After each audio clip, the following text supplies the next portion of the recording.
envoy to the Chief Advisor, Lufi Siddiqui, investors, friends of Bangladesh, local investors, my friends, my colleagues, the members of Team BJMA, members of HSBC, members of BIDA who have made this event possible today. A big thank you to everyone for being here today. And I can see like the topic today that we're going to be dwelling upon is something that promotes export. Like whenever we talk to investors, one of the things everyone tells us is Bangladesh is already making strides in the sectors of apparel and textiles, but we can make it better. And one of the most important components here is infrastructure. And as you can see, like today's panel comprises of the leading figures who makes this infrastructure happen. And also when we talk about efficiency or improving our speed to market, they actually have the big stakeholders in this entire ecosystem. So first of all, Rear Admiral Moniruzzaman is here, the Honorable Chairman of Chittagong Port. Then Mr. Tariq Hassan, the First Secretary of NBR. Mrs. Zahedul Amin, co-founder and managing director of LightCastle Partners. And Javier is here, who's a very known face in this industry. He heads the operations for Inditex and is a very tested and true friend of Bangladesh and the apparel sector of Bangladesh. We have, like before the session started, like we had seen two presentations. So over there, the key takeaways is that we all know that the exports right now is $39 billion. But BGMA has its own plan, and we had projected that in 10 years' time, the exports will reach around 100 billion. So to make that happen, we need the enabling infrastructure in place. And if you look at the ecosystem, the garments, the textiles ecosystem in Bangladesh, we have the highest number of green factories in Bangladesh. The number is 233 at the moment, and out of them, 93 are platinum rated. So that shows that the hardware is there, the factory setup is there. And infrastructure itself, there was a study done, it said that $245 billion investment needs to be done in this sector alone to make Bangladesh competitive and also retain the competitive edge that we have over other countries. And the service industry for the infrastructure almost reached $85 billion, will reach $85 billion by 2029. So we can see that we're talking about textiles and RMG, but infrastructure itself is a huge scope. There's a huge scope for investment from foreign partners, for joint ventures also. So that is another thing, because that also creates jobs. So the first thing I want to do is I want to start by asking a question to the chairman of Chittagong Port. Sir, we know that since you took over, you've taken a lot of initiatives like direct shipping routes. But one of the questions that we always face when it comes to logistics is transshipment. So that eats into the lead time. Regarding that, how can we develop Bangladesh into a regional trade hub and reduce dependency on transshipment to reduce the lead time, like I said, to our destination markets? And what are some of the initiatives underway to enhance the capacity and efficiency of the Chittagong Port? Thank you very much. Basically, you know, the Chittagong Port is a river port. It's a natural river port. And it has limitations, natural limitations like the draft limitations, length, and also the maneuvering space. That's why we cannot bring ships of more than 100 meters and more than 10-meter draft. For this reason, actually, we have the indirect transshipment hub with Singapore and Colombo. And it takes a long time to reach our cargo from Bangladesh to Europe, almost 45 days. So we can save minimum 20 days if we have a direct transshipment as well as direct shipping with the other part of the globe. For that matter, we need to overcome these natural barriers. And there are only one way that we have to go at seafront. And that's why we have taken a fast-track initiative for development of Matarbari deep seaport. And the contract will be signed on 13th of this month. And we expect that it will come into operation in 2029 with the hinterland and multimodal connectivity as well. And second one is that we are going to also finish the Bay Terminal project, which is actually was incepted in 2013, and the formal work started on 2017. And we, under the interim government's initiative, has taken the top priority project, and this project has got tremendous momentum. And we expect that all the formalities are to be completed by September or at best by October. And hopefully the Bay Terminal project will also be a game changer for Bangladesh. And it will be in operation by 2030 or 31. So by this time we have a great cargo demands. Now we are handling 3.5 million TEUs. So we need to accommodate more around 1.5 million TEUs in between. And that's why we are enhancing our capacity and also the efficiency. And we have adopted digitalizations as a port community system. And those are coming into effect, some of which already you know, that the real-time ticketing of trucks, that has greatly given dividend for improving the speed. What our good friend, Mr. Chairman from Yang once said, that we need speed to the destination. So we are gaining momentum in terms of our speed and also the safety, and particularly the efficient delivery of export and import cargoes. Sir, thank you for the explanation, but I just wanted to ask you another question, is that, because we know you are also the chairman of Matarbari, right? Like, right. Matarbari and Chittagong Port is under you. Right. So we know that Matarbari will mainly focus on bulk carriers. So can we expect that Chittagong Port will only facilitate container handling, especially for export? Is there a possibility of that we can see? You mean Matarbari is for bulk carriers? For bulk carrying? No, Matarbari, it will have actually three major hubs. One will be energy hub, another one will be the logistics hub, and another one will be the commercial hub. Okay. So in the logistics hub, we'll have two terminals. So those two terminals will be able to handle 1.5 million TEUs. And in Bay Terminal, we are going to have facilities for 3.5 million TEUs. And the good thing is that we will be able to accommodate larger vessels with greater volume of cargo. It will not only reduce the lead time, also it will enhance the speed, and at the same time we'll have direct shipping and also a direct feeder service from and to Singapore and Colombo. Thank you so much for the answer. Thank so, you. if I summarize what you just said, is that Bangladesh has already taken plans with the future in mind to support the 100 billion export just from RNG alone. And there will be other sectors as well. So for logistical and the infrastructure side, we are ready. Right, with the yes, we are ready to accommodate any challenge and any complexities, even with the existing global reciprocal tariff phenomena. We are not at all worried. Yeah. We are resilient, and we are innovative. We can adapt to the changes. Thank you very much. Thank you, sir. I would like to move to Mr. Tariq. Mr. Tariq Hassan, as we know, is in charge of modernization of NBR. Whenever we talk about NBR,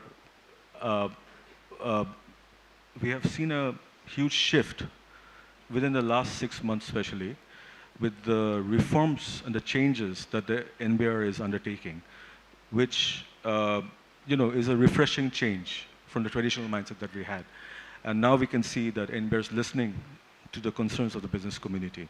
So with that I would like to ask Mr. Tariq that how can Bangladesh further streamline import and export processes for 100% export-oriented companies, leveraging bonded warehouse facilities, and also talk about the Bangladesh single window, which you just inaugurated a few days ago. Right. How do you expect that to enhance the efficiency and facilitate both trade now and also going forward? First of all, thank you very much. Good morning and assalamu alaikum to the esteemed audience. Well, again, double thank you too for recognizing that in the last 6 months, the stakeholders, as in stakeholders, you are managing director of Shasha Denims. So you have recognized that in the last 6 months, you have seen positive movements at the NBR to facilitate overall trade, import-export trade, and boost our exports. Of course, we are in a challenging situation, but even then, this recognition means a lot to me, to the NBR as an organization. Thank you very much for that. Well, you have rightly mentioned, we have fast-tracked many things within this 6 months window. First of all, you have already mentioned that's the national single window. Before that, I come to your inaugural statement that you said that import-export is kind of, maintaining some sort of regulations and compliance. And as regulator, whoever at the government side, we should focus on reducing the compliance cost. That will automatically increase trade, global trade, bilateral and regional trade, even within domestic trade. So that is our primary responsibility. And out of that responsibility, in February, we have launched the National Single Window, and it's a pleasure. I got our Honorable Lutfa sir is here. It's a pleasure to share the information that the National Single Window is now widely used by 7 certificate licensing and permit issuing authorities. We are committed to make sure that all the 19 authorities will use this by end of March. And till 7th of April, I'm giving you the data as of 7th of April, we have issued more than 157,000 licenses out of that national single of window. So it's a, thank you, sir. Thank you, sir. So it's basically, it's not an achievement for the government, it's an achievement for the country itself, because you know how painful it is to get a certificate when you go individually to, all the regulators individually, and then, you have to spend some time, you have to spend probably money, and at the end of the day, you may even miss some opportunities to export on time. So this is what we have brought in. Another very important thing that we have launched is the AEO program, which was even highlighted in yesterday's inaugural presentation by our Chairman Bida. And our NBR chair and our advisor, sir, is really focusing on leveraging technology and bringing in automation to the NBR. So that is the key. We have to leverage technology, because if we can see, our export has grown over the last decades, like 167%. In Chittagong Custom House alone, we every day handle more than 5,000 to 6,000 export declarations. So that the volume is growing. So we have to keep pace with this, and we have to integrate with global trade only by leveraging technology. And another thing that I should mention is we are now more focused on how to serve our partners, the other government agencies and the private sectors, because it's a bondage that we need to create. And we have committed that we will go, the customs people will go to the special economic zones that we are going to develop. Particularly, we'll pilot soon with the Japanese economic zone, special economic zone, that we will be deployed there, and all the customs formalities will be handled from that premises. And also what our Honorable Chairman Kyoak Sang mentioned, the bonded facilities. So in the logistics space, this is a very important thing that we need to focus on, because as he rightly mentioned, we do not have such setup. Many micro or small entrepreneurs, for financing, for lack of their financing capacity, they cannot, directly open LCs. So this type of policy support we are very much committed under the leadership. We are very much committed that we are going to bring these changes as you have rightly focused on. Yeah. Thank you very much. Thank you so much, Tariq. It's very reassuring. Like whenever we talk to you, we always see that you're always looking forward. I mean, as business people, we do face problems. It's anywhere in the world, but it's when we get a response and we get a follow-up, that is what we want to see, and that's encouraging. And I just want to ask you one question. Like yesterday, like in today's news, it's there that the chairman of BIDA just mentioned yesterday that free trade zone will be done. So I'm just curious, within the trade zone, the free trade zone, and the example of Jabal Ali was there. So if we can set up a separate zone within the free trade zone, where if I'm exporting my, for example, international e-commerce site is there, who does retailing, right? If I export it there, if it's treated as being exported out of Bangladesh by and handled by that e-commerce retailer over there, then it creates a new dimension because that takes care of the banking problem where within 120 days the proceeds has to come back. And that gives us scope to work with giants like Amazon and the international players in the e-commerce landscape. So do you think if a proposal like that comes from BGMA's side, India will try to facilitate that? Oh, of course. So let me take this big opportunity. Back in February, I had the opportunity to visit Japanese investors along with our Honorable Commerce Advisor, sir, and Chairman Vida, sir. And during that time, we were actually talking about this, the concept of free trade zone bringing in Bangladesh, because this concept was there in the world. It was just beside us. It was in Malaysia, it was in Singapore, it was in Hong Kong, it was in Taiwan, but not, why not us? And now I was extremely happy to see that our leaders, they have brought it in here. We have seen that Chairman DP World yesterday came and had a wonderful session with us, and he mentioned that he would support us in promoting and establishing a free trade zone. I think these are the demands that should have been met even before earlier. So why not? Of course, we are committed, and whatever needs to be done from the NBR side, I'm pretty sure NBR will do that. As fast as possible, and we have to fast track this. We have to fast track this. Thank you so much, Tariq. I would like to move on to Mr. Zahedul Amin. He's the co-founder and managing director of LightCastle Partners. So we all know that LightCastle Partners does a lot of projects, and especially they're related to the export sector. If we have any issues, we go to them. They conduct the study, and they give us the solutions. So he's a problem solver in another way, Zahedul Amin. To Zahid bhai, I want to ask you, how can Bangladesh leverage the green transition in the apparel sector to strengthen competitive advantage, and also simultaneously adopt strategies to attract foreign investment, especially in the infrastructure, which I mentioned, it's huge. I mean, if you see the numbers, 245 billion, it's a huge opportunity for investment coming into the sector. And with that also, I just want to add, because we see the green factories, and we see the changes coming into the EU legislation, especially in carbon emission in that scale. So green ports, how important has that become now? And the logistics supply chain being green itself, does it add any value to the supply chain? It definitely does, but I want to listen from you. Yeah, absolutely. Thank you, Shams bhai. Good afternoon, everyone. I would like to thank BIDA for organizing the event, and I would also like to take the opportunity to thank HSBC for inviting me. I'm truly humbled and honored to be here. Green transition, as we understand, is a very, very pertinent issue, particularly considering the policy level changes that we are experiencing in the European Union. We understand that there are certain policies which have come in place, and there are a number of policies which would come in place in the coming years.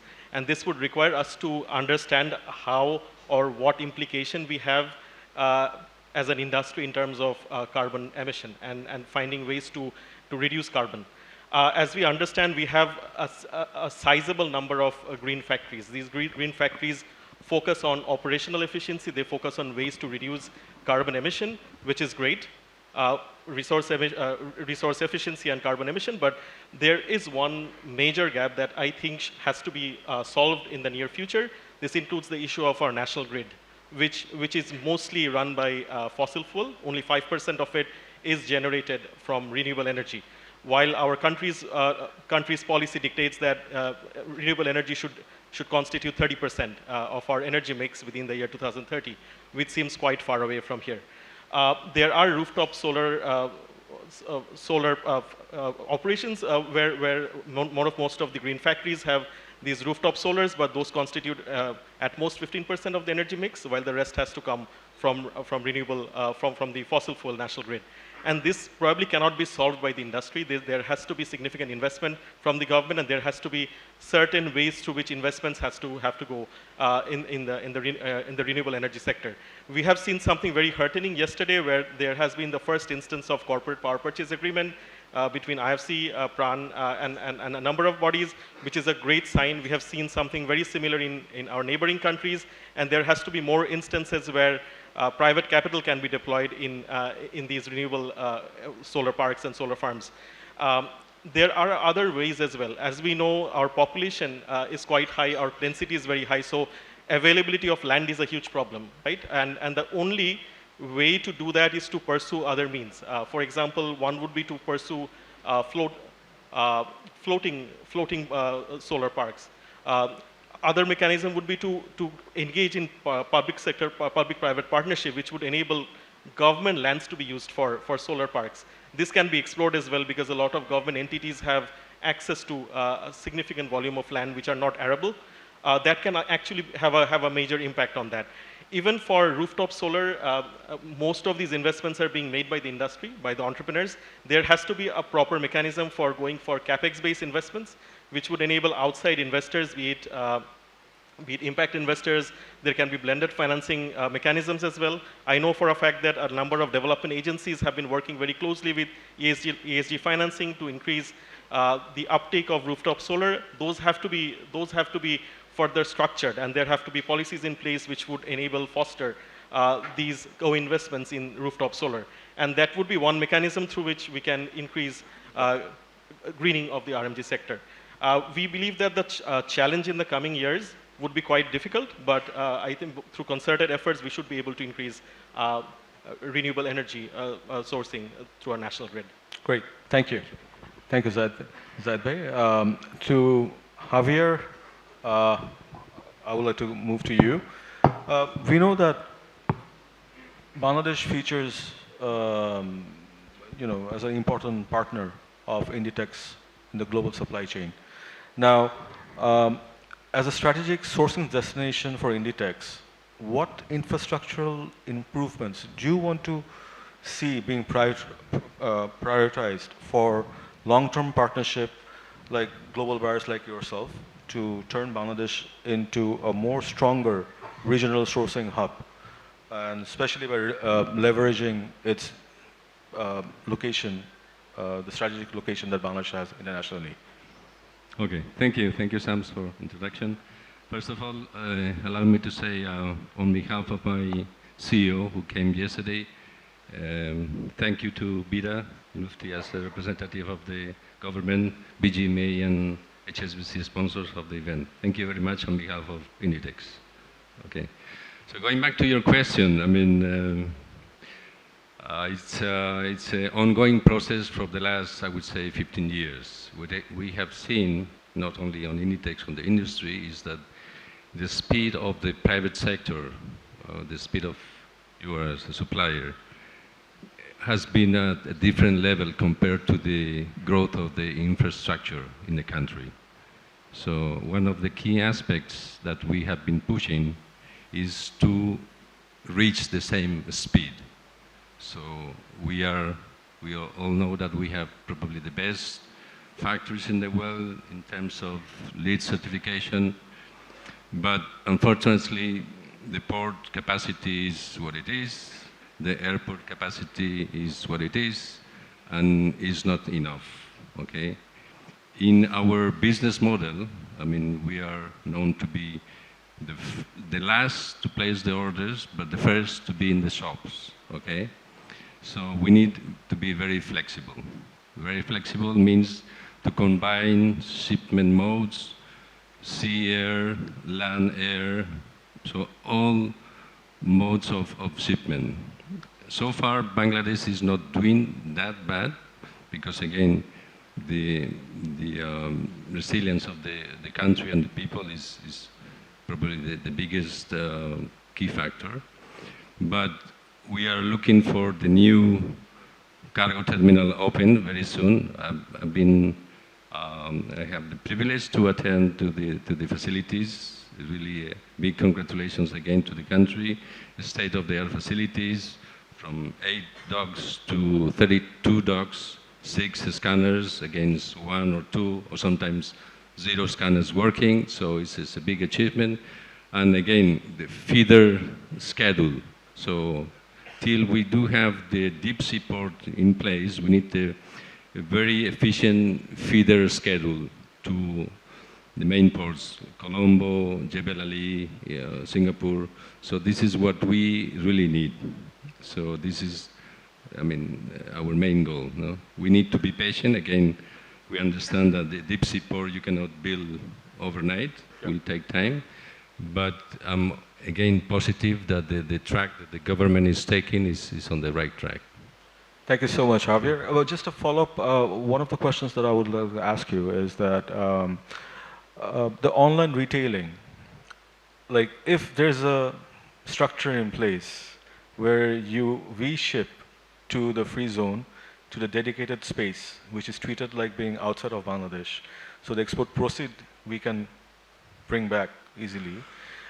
Well, very, very interesting question. NBR is here, so we need to discuss more on that. Okay. As Oscar, our CEO, mentioned, we sell in 97 countries worldwide, very soon 98, and why not in Bangladesh?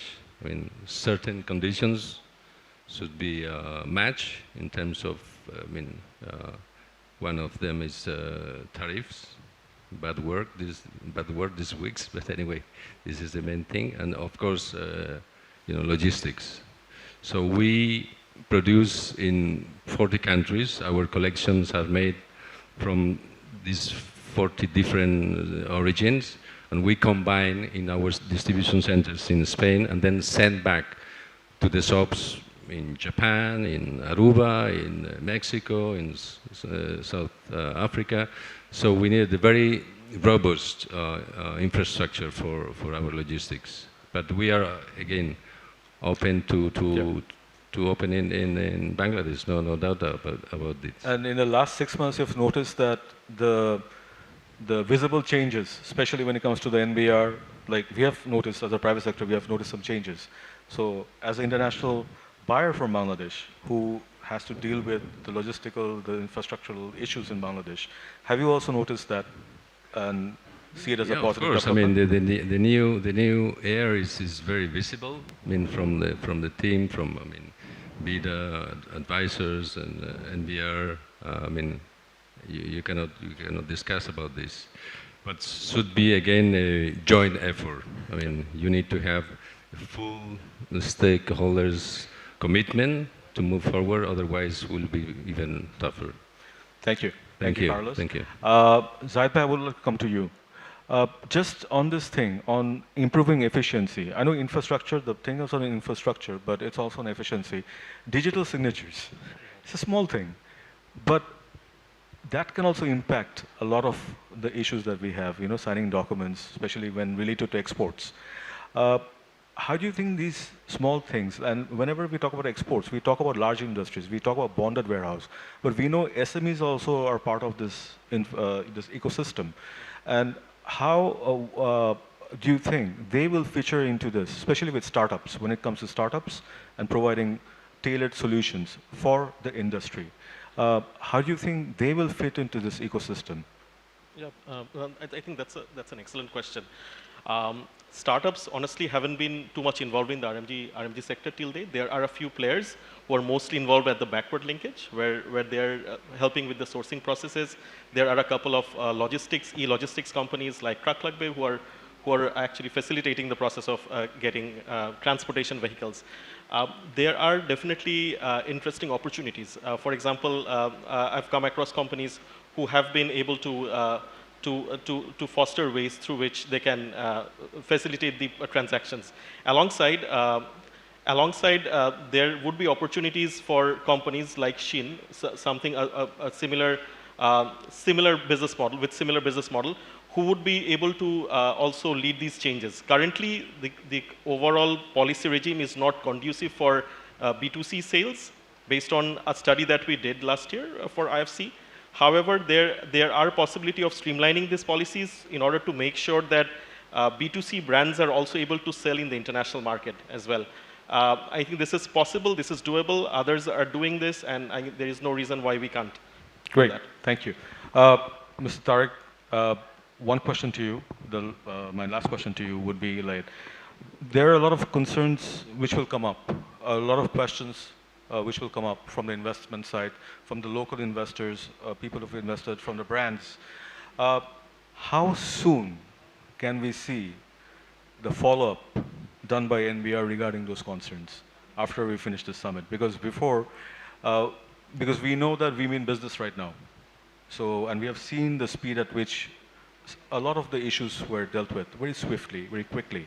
So any issues or any concerns regarding trade and investment, for attracting trade and investment, which are raised, how soon can we see reforms being undertaken by the NBR and starting the implementation process? Well, thank you once again for this very pertinent question. I knew you would come to me with this question probably. Yes, because it's not about only commitment, it's about acting on the ground. So the good thing about this summit is, if I come back to your question, is right from here, I will go to room number 208 to meet individual investors. So it's a business to government interaction opportunity, and we will follow up with all our investors, potential investors, those who have met with us, with their specific questions and queries that we can actually incorporate very easily. So yesterday, a group of Chinese investors came, and it's a question about it. Their question was about bonded warehouse. They want to export. They're very ready to manufacture goods in Bangladesh. They want to export amenity kits for the airlines. Okay. They're the biggest one. They're the biggest player.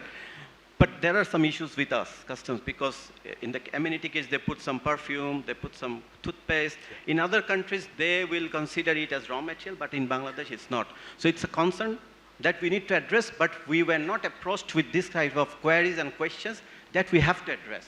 So we have to address it now. So I immediately gave him the contact, and that guy is meeting our contact point at NBR this afternoon. So this is how we are committed to, to get into action. So I'm pretty sure things will be moved faster, and we would really require our political leaders, our interim government leaders to make sure and to make sure that these things happens quickly, and to make sure that we can actually move faster. So these are the requirements, and just want to add one thing. In the logistics space, we are trying to also introduce a new technology, electronic cargo tracking system, very soon, so that this logistics space can move faster. So these are the commitment that we are making, and we hope to to implement this within a very short time frame. Thank you so much. Thank you so much, Mr. Tariq. Sir, I want to ask you the last question of this panel. One of the things that a lot of exporters, we always talk about this, is that we know that some of the ports, the new mooring has been given to international operators. But the main port of Chittagong, you being the regulator, why, the authority to oversee the port operations, but why aren't foreign companies allowed who are professional in this? Tested companies like Maersk or like DB World, why aren't they allowed to do the handling, the operations? Because, for example, we're sitting in a hotel, the government owns it, but the management and operations is done by a third party, who's an international, player. So, can we expect steps like that to improve more, to make the investment required into new technology and everything and improve efficiency, handling, uh, uh, and reduce the bottlenecks, the lead time. Can we expect to see anything like that in the main port of Chittagong? Thank you very much. I think I answer your second part of the question first about the technology. You know, technology will come. You cannot stop it. But how quick we can adopt it, that is our success. And if we can adopt technology, it will automatically boost our efficiency. And in contemporary world, if we want to remain relevant, then we must adopt technology and we must be, climate or decarbonization or green transition, that should be also relevant for us. So we need the green ports. And if we want to have green ports, now we need huge investments. And for that investment, because of our internal and external both deficits, it is the option that we bring the foreign ITOs. Even if you see in our contiguous zones, you will find even our neighboring countries, they are also giving these concessions to the foreign ITOs. Only probably Bangladesh and Myanmar, these are the two countries they are operating by the port authorities. So once you give it to the foreign ITOs, number one, you get the foreign investments. Number two, you can adopt the new technology and you can be contemporary. And number three, it will be efficient and at the same time, it will be also competitive.